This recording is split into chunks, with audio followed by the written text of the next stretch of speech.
So in software project management, we are seeing about project evaluation.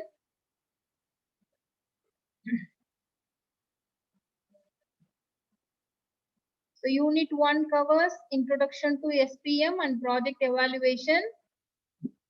In project evaluation, we have seen business case and what is project portfolio management, and how do we evaluate individual project to do a feasibility study, and several cost benefit evaluation techniques like net present value, return on investment, net profit, and payback period. Now we are going to see risk evaluation. So generally, we can consider two types of risks: project risks and business risks. Project risk means that prevents the project from being completed successfully, that will not allow the project as expected. So the complete development will struggle. So that sort of risk we can categorize as project risk. The other category is business risk. There, the profitability is a question mark. So that prevents the project from being profitable. So now here at this point, initial stage, we are going to deal about risk evaluation. By that, here we mean business risks. So we are in initial stage of software project management, and we are doing feasibility study. Feasibility study will allow us to decide whether to accept the project or not. Is it worthy or not? So that is the main objective of feasibility study. And for doing that, we are doing so many cost benefit evaluation approaches, and we are also considering the risks also. So in that perspective, it is not exactly project risk, it is business risk. Project risk will come once we have accepted the project and we have started the project. Project is accepted, project plan is done, and during the plan and execution of the project, we'll be considering project risks. But here, at the initial stage, we are about to decide whether to accept the project or not, whether I am going to include this project in the project portfolio. So in that stage, now we are going to deal about business risks. Okay, the focus is on business risks. Okay, so to do risk evaluation, the first step is risk identification and ranking, classifying it. So for risk identification and ranking, the general approach suggested is constructing a project risk matrix. Risk matrix. So this risk matrix is to be constructed having a list of possible risks, and we can note down what type of risk it is based on its likelihood of occurrence of the risk and its relative importance. How important to consider this? How this risk is going to affect? Some risks we may think that is a risk, but it will not going to give major impact on the project's outcome. So in that case, we can say that risk as a least preferable or least sensitive risk. Highly sensitive, least sensitive. Likewise, we can note down everything can be included in the risk matrix. So it depends upon the project. For each project, different sort of risks will come. So we have to sit and discuss what are all the possible risks, create a checklist, and for all the risks in the checklist, we have to identify what is its importance. We can categorize high importance, medium importance, less important. Likewise, likelihood of occurrence, because we are just imagining this may happen. That is actually a risk. Uncertainty may happen, may not happen. So those things we are calling it as risk. So likelihood of occurrence, it will happen or not. One of the person in the project team met with an accident, so that his module will become incomplete. So that is a risk. So this may happen, may not happen. We may not conclude that one person is going to meet with an accident. No, nobody may not meet with an accident. So likelihood of occurrence, that also we can take into account. So so we can create a table. All the risks are listed one by one, and importance, high, medium, low categorization, and likelihood, high, medium, low, or exceedingly unlikely to happen, means dash.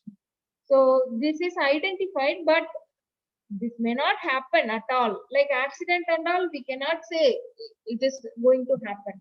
It may not happen. 99% it won't happen. 1% chance sometimes it happens. Or somebody fall in sick in the team. So likewise. So this is how the table has to be arranged. Like for an e-commerce website like Flipkart, Amazon, they are listing out the risks, like client rejects the proposed look and feel of the site. Client rejects proposed look and feel of the site, the user interface. So it is very, very important. So high importance, but likelihood dash. Dash means exceedingly unlikely. Okay. So this is not at all going to happen. Somehow, maybe he may give some changes. He may suggest some changes. It should be like this or that. Completely rejecting means it won't happen. But if that happens, it is a very high risk. The effort we made until now will become waste. And the next risk what they are thinking is competitors undercut prices. So as a company X, this company is developing e-commerce website. One more competitor, company Y, they are reducing their price, means immediately our client will choose that person. They will close the project from our company, and they will opt for the company Y because they are cutting the prices. So this is also very important because the total profit will go wrong if this happens. And likelihood is medium, because already we might have did some study for all the competitors for us. Accordingly only we have fixed the price. Suddenly one competitor is reducing price, means there is not much chance, but because of some external influences it may happen. So they are giving medium likelihood for this. So all what they have given here, HML, all these differ person to person. Okay. So what I am thinking may not be the same for you. You may be thinking differently. Okay. So you may even give L here. So it depends. So perception to perception, it differs. Okay. So the next risk they are identifying is warehouse unable to deal with increased demand. Here a warehouse we could mean like for a store, we are developing e-commerce application. Maybe we can think uh, they may not have increased stocks. That was not possible. Or here we could say the database where what we are using may not able to, because in a developer's perspective we are thinking all these risks, means then we could think this warehouse as a database. Okay, what database we are using is unable to deal with increased demand. So in that perspective, we think importance medium, obviously we can increase, and likelihood low, very low likelihood of happening this. And the next risk is online payment has security problems. Yes, if what we are developing must consider security aspect also. In that case, if it is having some security issues, it is affecting that moderately, the overall. Sometimes even we can give H also, high importance. Okay. So how severely the problem is? A very minor problem could be corrected easily with 1 or 2 days of effort spending.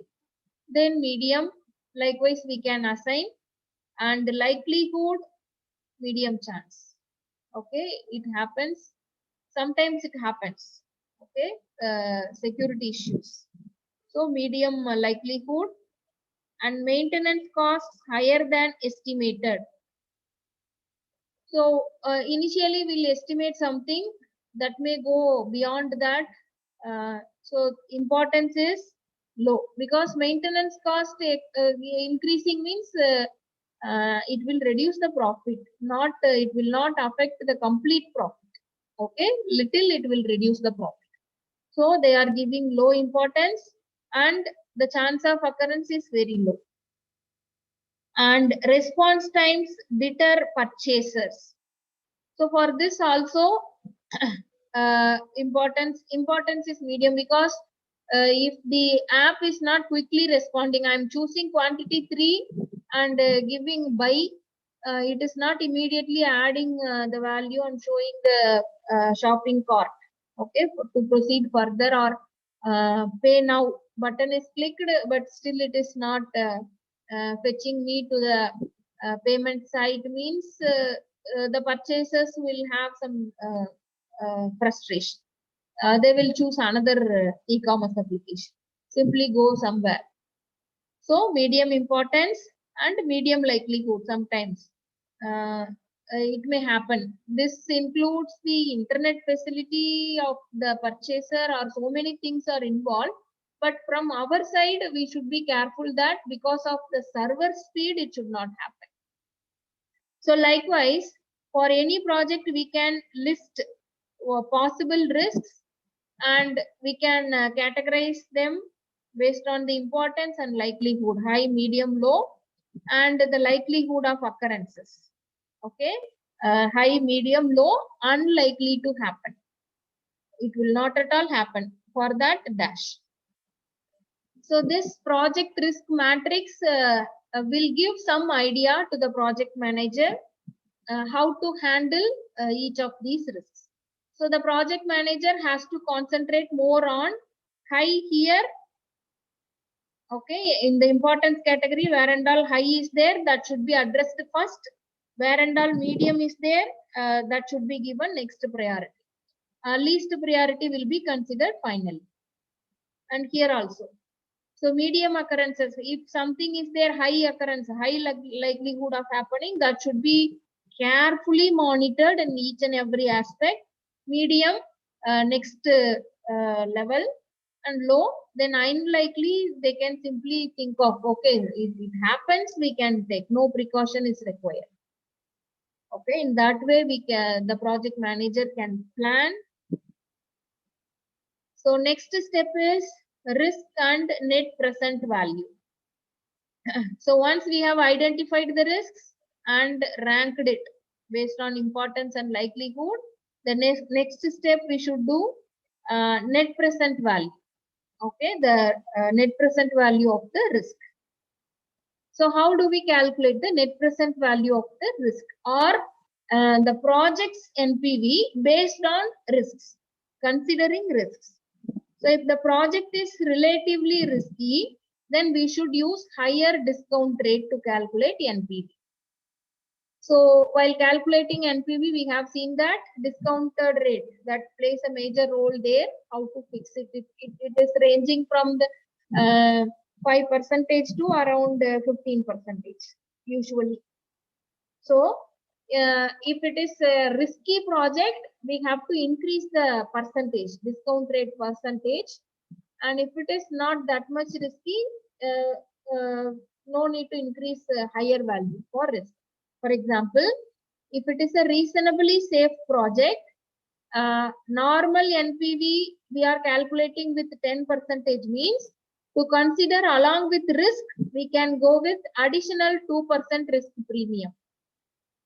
Normal NPV we are calculating with 10% means to consider risk also means then I can add one more 2%, 10 plus 2%.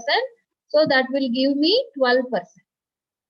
So I can calculate the NPV with the 12% discount rate.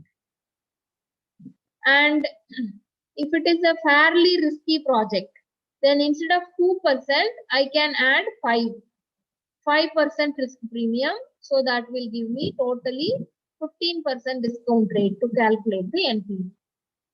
In that way, we can plan and calculate the NPV and decide which is best. And risks are generally categorized using scoring method like high, medium, low. And we can categorize those risks, and based on that, we can designate the premium. High means 5 to 6% extra. Medium means 3%, 3 to 4. Low means 2%, 1 or 2%. Likewise, we can fix the risk premium. Okay. So it will give some means of considering the risk. And next step is cost benefit analysis, including risk. So how do we do this? Already cost benefit analysis, we are doing it with the net profit calculation, payback period. Based on all these things we are doing, including risk, how this cost benefit analysis can be done. Okay. So it is required to consider each possible outcome. So for each possible outcome, we have to do cost benefit. For the overall project, we are doing cost benefit analysis. But here, when it comes to risk, we have to consider all the outcomes, all possible outcomes of the project. So, and we have to estimate the probability of its occurrence. So if this outcome will surely happen or not. What is the probability? How much success it will give? So that probability we should estimate and the corresponding value of the outcome.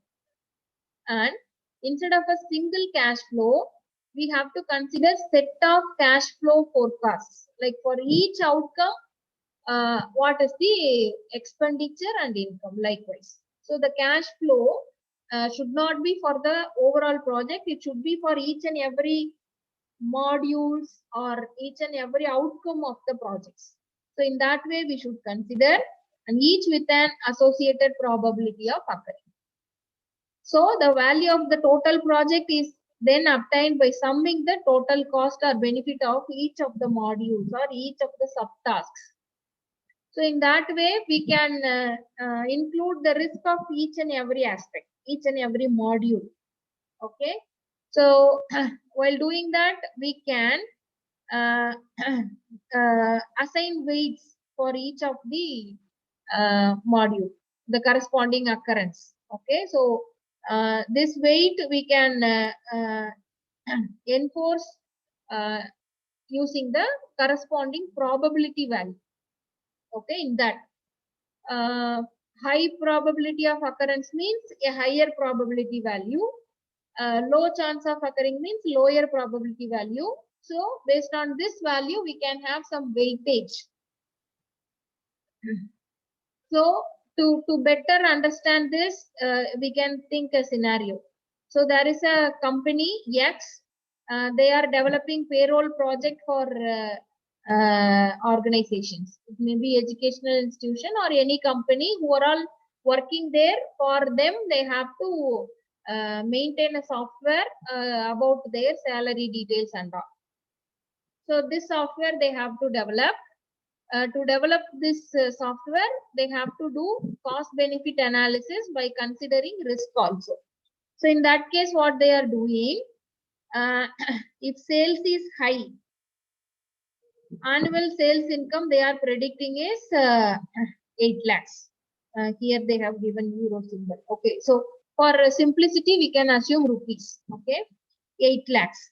And the probability of occurrence, high benefit, high profit, high income, high sales. I'm expecting. I'm creating a software and I wanted to sell this.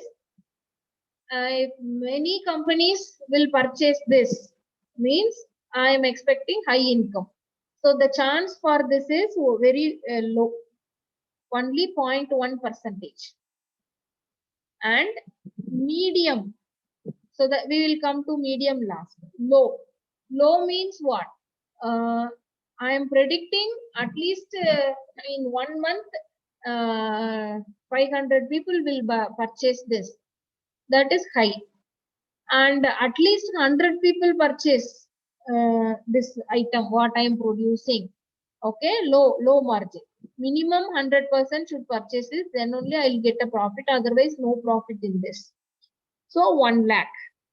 In that case, that is the low sales. Okay, lowest minimum sales. 1 lakh annual sales income. The probability is very low because we know what is the quality of the product.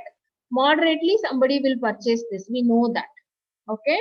So, based on that, we can fix a probability here. So, here they are giving 0.3. Okay, 0.3. So, a very low probability for this. High sales is not at all that much possible, but sometimes it happens. Some magic can happen. And for a very low minimum sales, higher than this. Okay, higher than this 0.3%, 30% chances are there. So 0.3 they are giving probability value, but usually the normal realistic scenario will happen in between. That is the medium case. Okay, so we have to fix at least something should be sold out. That is the low category. And if many people started purchasing, this means high category, and the corresponding probability value we can fix here. And but realistically it will happen in between somewhere. So we can fix one in between value. Here they are fixing 6,50,000 and the corresponding probability 0.6. So this is according to our perception and according to the project's view, everything. So for this sample example, it is 0.6 they are fixing. Now, expected value. So this expected value is annual sales income, what they are predicting with the corresponding probability, chance of occurrence. So these two are multiplied and the result is the expected value. And the expected income would be so the expected income would be the summation of all these. Okay, so for each of these perception and they can add. So in that way they can do some cost benefit analysis. It may go, so the average case we have taken as 6,50,000, and after doing all these probability calculation, finally we are deriving out 5 lakhs. So this is a moderate value. So this here we can fix approximately 5 lakhs. 5 lakhs what we are expecting is having high chance now. Okay, so that we can have. So how much we are fixing here? So that decides this value. Okay, what the probability value what we are fixing here, that decides this value. So if we are fixing exactly the probability of occurrence, then almost closer value we can derive out, closer income. So this is one way of doing this cost benefit analysis. And after cost benefit analysis, we can go with risk profile analysis. Fourth step. So risk profile analysis is dealing with the sensitivity of the risk. So we have all the risks listed in the risk matrix. Likelihood of happening and importance of the risk, everything we have noted down. But still, sensitivity, how much it will affect the end result. So that is sensitivity. So to study the results of sensitivity analysis, we can identify some factors that are most important to the success of the project. So in the later concepts, we'll be seeing like critical activities of the project. So those critical activities actually decides the final result of the project. If there is something happening in the critical activity, that will completely reflect in the final result. Critical activity correctly executed without any risk means final outcome will be as expected. Critical activities are not performed as planned means the final result will go wrong. So that is the idea. The same thing they are mentioning here, which are all sensitive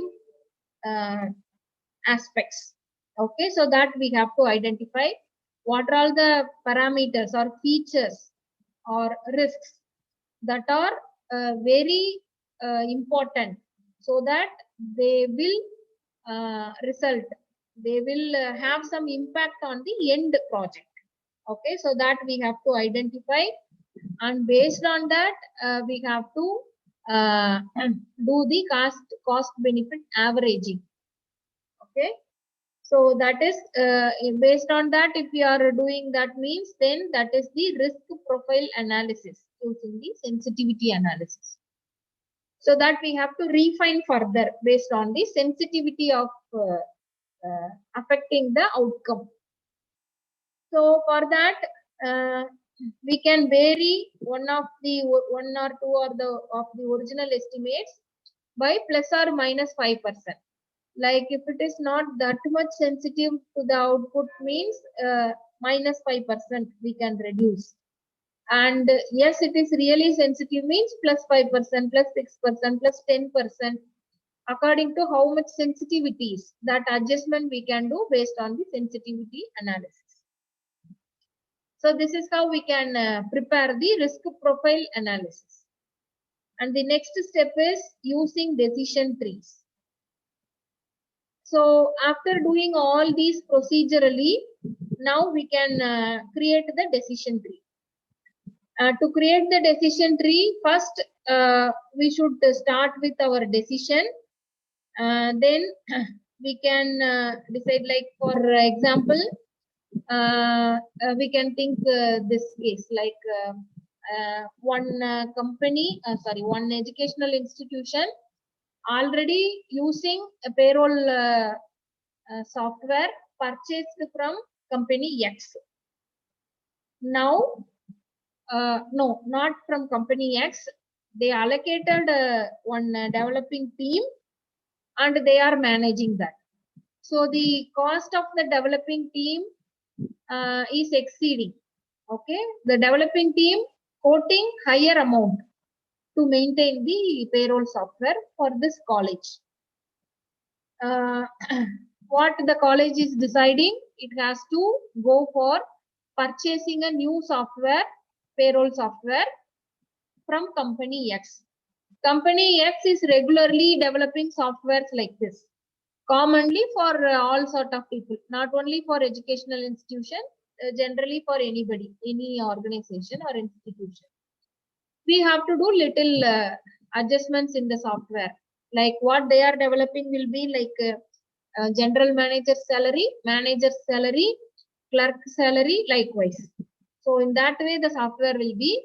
Now we have to purchase the software and ask them to tailor according to our need.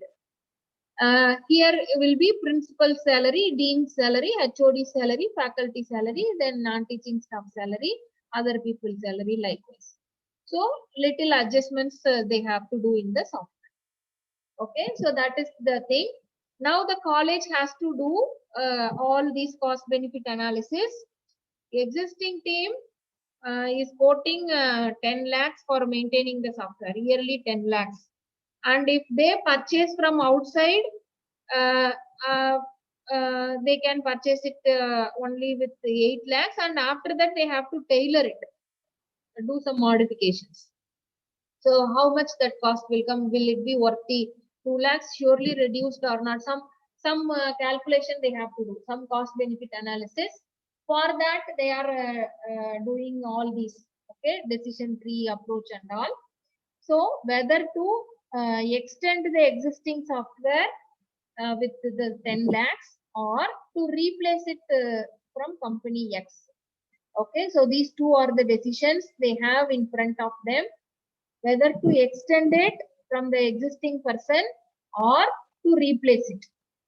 Okay, the complete software to be replaced or to be purchased from somebody else. So two decisions. If we extend, so what they have to do, there are two choices. Okay, and if they go for replacement, again two choices. Profit will come, no profit likewise. Some decision they have to make. So if they go for extension means expansion is there, no expansion is there. So two choices again here, and for replace also there is expansion and no expansion. So in case of extend and expansion, what will be the net present value? And in case of extend and no expansion, what will be the net present value? So they have to do some calculation on it. Accordingly, they have to fix risk factors, everything, and all those to be incorporated. Then they have to derive out the final NPV that can be noted as a decision tree. And for replacement, what will happen if expansion is there, no expansion is there? So likewise, they can do some analysis and they can choose which is best. So this is how they can derive out. So as this is a very simple task we have taken, if it is a very big thing, maybe the tree number of levels in the tree may go beyond 2, 3, 4 likewise. Okay. Finally, we derive out in this way we go, what is the result? In this way we go, what is the result? So we can do some analysis based on this value. So this is how generally risk evaluation happens. Okay. So I hope you got some idea about this. So today we have seen risk evaluation, how it is done. And I think with that we are at the end of unit 1. We can go with unit 2 in the next session.